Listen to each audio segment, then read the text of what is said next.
무릎 관절이 아프면 제대로 걷기가 힘들어지면서 삶의 모든 측면이 고달파집니다. 여러 신체적인 기능이 점차 떨어질 뿐만 아니라 사람을 만나러 가는 길조차 버거워지며 인간관계에서 오는 행복감, 충족감도 떨어지게 되죠. 그러면 정신건강에도 상당한 악영향을 줄 수 있는데요.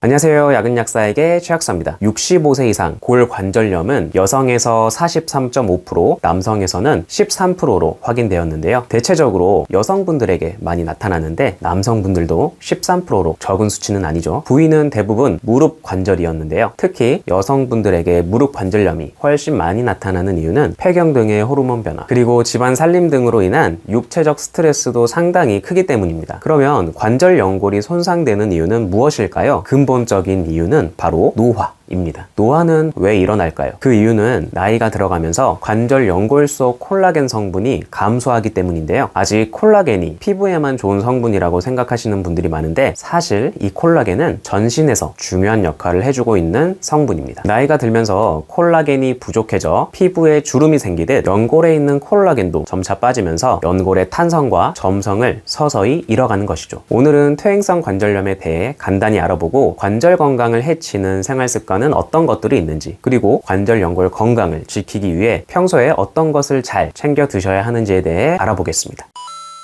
퇴행성 관절염은 관절 연골의 소실과 변성에 의해 관절면이 불규칙해지면서 다음과 같은 증상이 나타납니다. 걸을 때 관절에서 소리가 나고, 앉았다 일어나면 무릎이 잘 펴지지 않고, 아침보다 저녁에, 그리고 운동 후에 관절이 붓고 아프고, 한 자세로 오랫동안 앉거나 서 있으면 관절이 쑤시는 증상이 나타나는데요. 통증은 초기에 관절을 움직일 때 심해지다가 관절염이 심해지면 움직임에 관계없이 지속적으로 나타나기도 해서 삶의 질을 상당히 떨어뜨릴 수 있습니다. 관절 연골은 신경과 혈관이 없기 때문에 한번 손상된 연골은 재생되기 어렵다고 보시면 되는데요. 그래서 무릎 관절 연골은 평소에 잘 관리하셔야 합니다.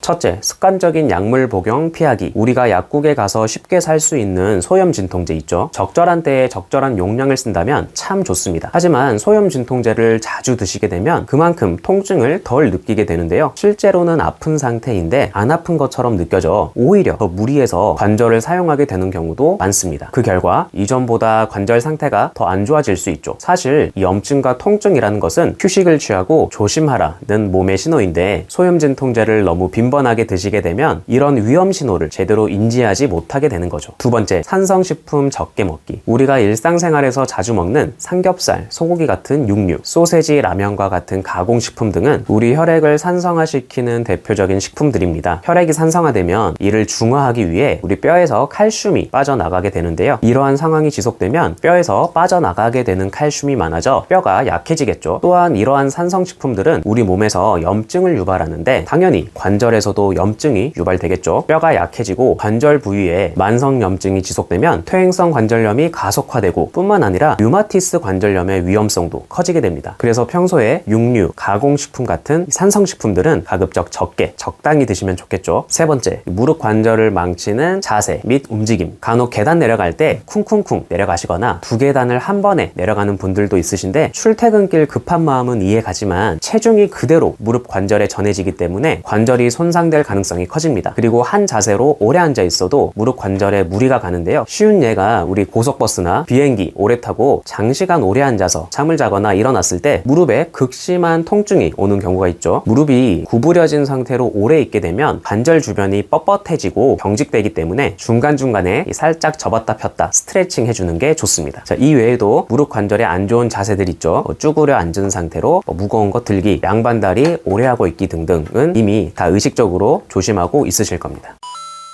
무릎 관절은 인체에서 가장 큰 관절 중 하나로 뼈, 연골, 인대, 힘줄, 근육으로 구성되어 있습니다. 여기서 뼈와 뼈 사이에서 완충작용을 하는 연골은 콜라겐, 프로테오글리칸, 히알루론산으로 구성되어 있는데요. 이 중에서 연골의 가장 핵심이 되는 성분은 무엇일까요? 네, 바로 콜라겐입니다. 그 이유는 수분을 제외한 연골의 75%가 콜라겐으로 구성되어 있기 때문입니다. 콜라겐은 20대부터 매년 1%씩 사라지다 40대 이후가 되면 20대에 절반으로 감소되는데 연골 속 콜라겐도 노화에 따라 급속도로 빠지게 됩니다. 그래서 젊은 사람과 나이 든 사람의 연골 단면을 보면 콜라겐 두께에 상당한 차이를 보이게 됩니다. 연골 속 콜라겐이 부족해지면 연골의 탱탱함과 탄성력이 약해져 그만큼 무릎 통증이 유발될 수 있는 거죠. 일반적으로 연골은 한번 손상되면 복구하기가 매우 어려운데요. 앞서 말했듯 연골 자체에는 신경과 혈관이 없기 때문입니다. 그래서 연골이 닳기 전에 관리하는 것이 무척 중요합니다. 그런데 다른 연골 부위와는 다르게 무릎 관절 연골 주위에는 미세한 혈관들이 존재하는데 이 혈관들을 통해 무릎 관절 연골은 영양분을 공급받을 수 있다는 것이죠. 그래서 평소에 관절 연골에 좋은 영양분을 공급해주면 연골 건강을 유지하는 데 도움을 줄 수 있는데요. 직접적인 영양 공급원으로 콜라겐이 좋은 선택지가 될 수 있습니다. 그런데 그냥 콜라겐을 드시는 게 아니라 관절 연골 속 세포와 동일한 구조의 콜라겐을 섭취하시는 게 중요합니다. 일반 콜라겐은 분자 구조가 커서 체내 흡수가 어렵지만 연골 속 콜라겐과 구조가 동일한 GPH 구조의 저분자 콜라겐 펩타이드 형태로 섭취하면 연골까지 직접적으로 전달되는데 굉장히 유리합니다. 실제로 실험용 쥐에게 저분자 콜라겐 펩타이드를 섭취시킨 후 흡수율을 관찰한 결과 섭취 24시간 만에 연골, 뼈, 인대 등의 관절 조직은 물론 피부와 각종 장기에 콜라겐이 도달되는 것을 확인할 수 있었습니다. 사실 콜라겐은 연골의 주요 성분일 뿐만 아니라 관절을 구성하는 근육, 인대, 힘줄, 뼈 등의 결합 조직의 중요한 성분입니다. 제대로 된 콜라겐을 드시면 관절을 이루는 모든 조직에 영양 공급을 잘 해주는 거라고 볼 수 있죠. 제대로 된 콜라겐이라 함은 관절 건강 기능성을 인정받은 저분자 콜라겐 펩타이드입니다. 현재 국내 콜라겐 중 관절 연골 기능성을 인정받은 콜라겐은 많지 않으니 반드시 관절 건강 기능성을 인정받았는지 체크해보고 섭취하셔야 합니다.